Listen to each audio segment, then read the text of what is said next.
से करें कि माननीय सदस्य प्लीज प्लीज मैं माननीय प्रधानमंत्री जी से आग्रह करूंगा कि वह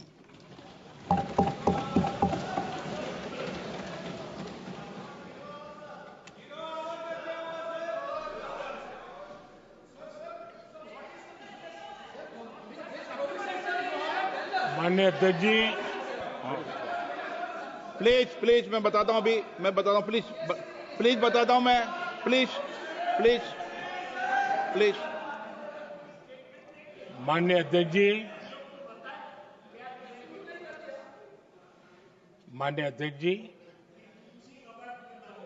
मैं प्रयागराज में हुए महाकुंभ पर वक्तव्य देने के लिए उपस्थित हुआ हूं।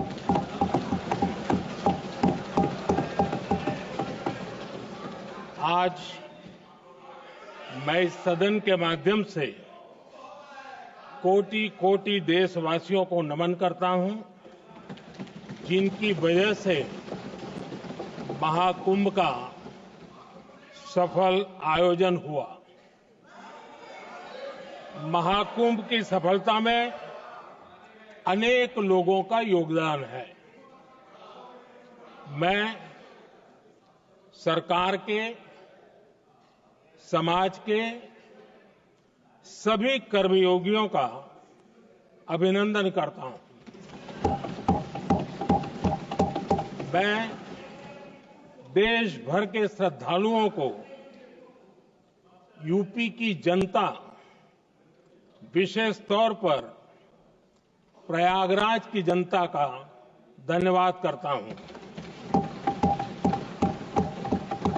अध्यक्ष जी, हम सब जानते हैं गंगा जी को धरती पर लाने के लिए एक भगीरथ प्रयास लगा था।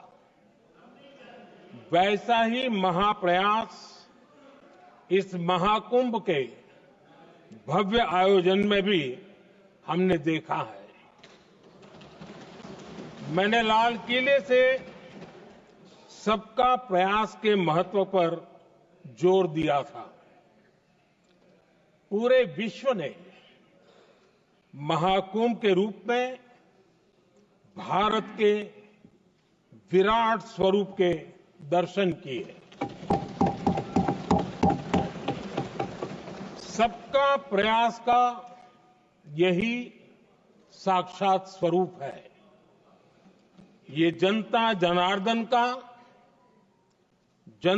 जनार्दन के संकल्पों के लिए, जनता जनार्दन की श्रद्धा से प्रेरित महाकुंभ था।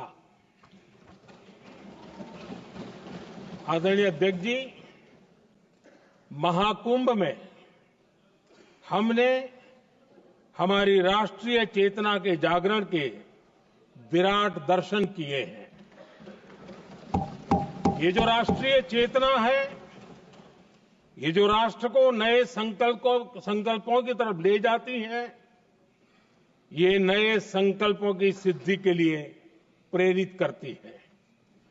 महाकुंभ ने उन शंकाओं, आशंकाओं को भी उचित जवाब दिया है जो हमारे सामर्थ्य को लेकर कुछ लोगों के मन में रहती है।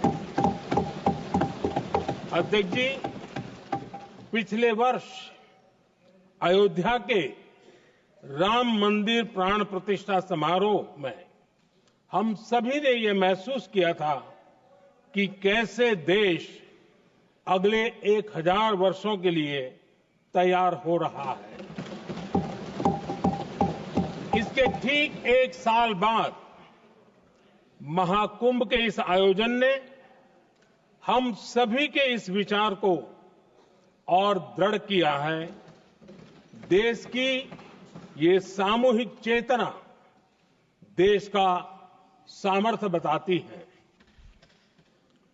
किसी भी राष्ट्र के जीवन में, मानव जीवन के इतिहास में भी अनेक ऐसे मोड़ आते हैं जो सदियों के लिए, आने वाली पीढ़ियों के लिए उदाहरण बन जाते हैं।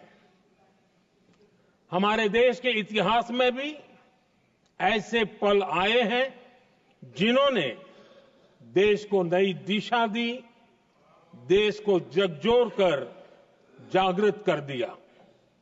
जैसे भक्ति आंदोलन के कालखंड में हमने देखा कैसे देश के कोने कोने में आध्यात्मिक चेतना उभरी। स्वामी विवेकानंद जी ने शिकागो में एक सदी पहले जो भाषण दिया, वो भारत की आध्यात्मिक चेतना का जयघोष था। उसने भारतीयों के आत्मसम्मान को जगा दिया था। हमारी आजादी के आंदोलन में भी अनेक ऐसे पड़ाव आए हैं। 1857 का स्वातंत्र संग्राम हो, वीर भगत सिंह की शहादत का समय हो, नेताजी सुभाष बाबू का दिल्ली चलो का जयघोष हो, गांधी जी का दांडी मार्च हो, ऐसे ही पड़ावों से प्रेरणा पाकर भारत ने आजादी हासिल की। मैं प्रयागराज महाकुंभ को भी ऐसे ही एक अहम पड़ाव के रूप में देखता हूं, जिसमें जागरूक होते हुए देश का प्रतिबिंब नजर आता है।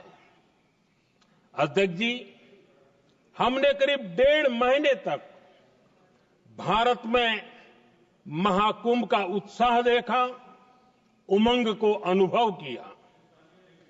कैसे सुविधा असुविधा की चिंता से ऊपर उठते हुए कोटि कोटि श्रद्धालु श्रद्धा भाव से जुटे, ये हमारी बहुत बड़ी ताकत है। लेकिन ये उमंग, ये उत्साह सिर्फ यहीं तक सीमित नहीं था। बीते हफ्ते मैं मॉरिशस में था। मैं त्रिवेणी से, प्रयागराज से महाकुंभ के समय का पावन जल लेकर गया था।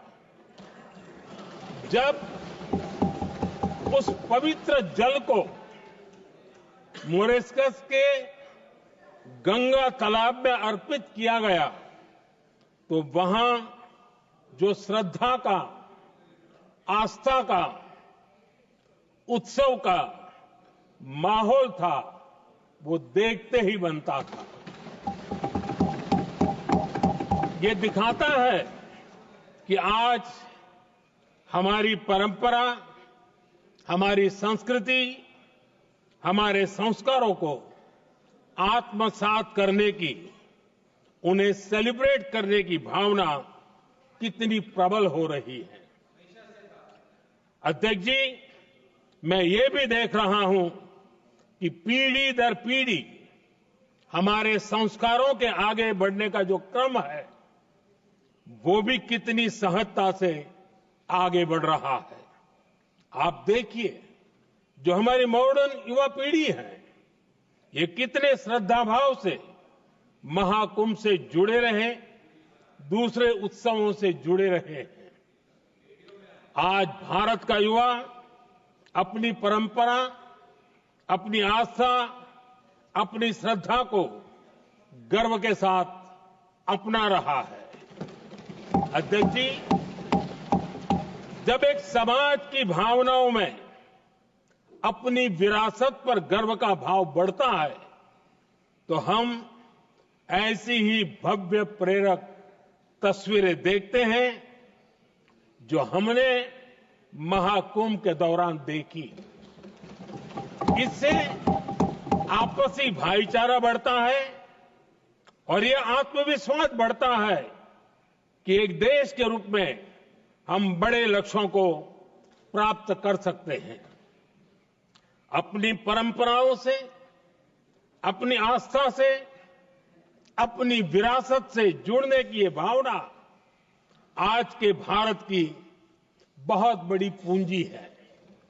अध्यक्ष जी, महाकुंभ से अनेक अमृत निकले हैं। एकता का अमृत इसका बहुत पवित्र प्रसाद है।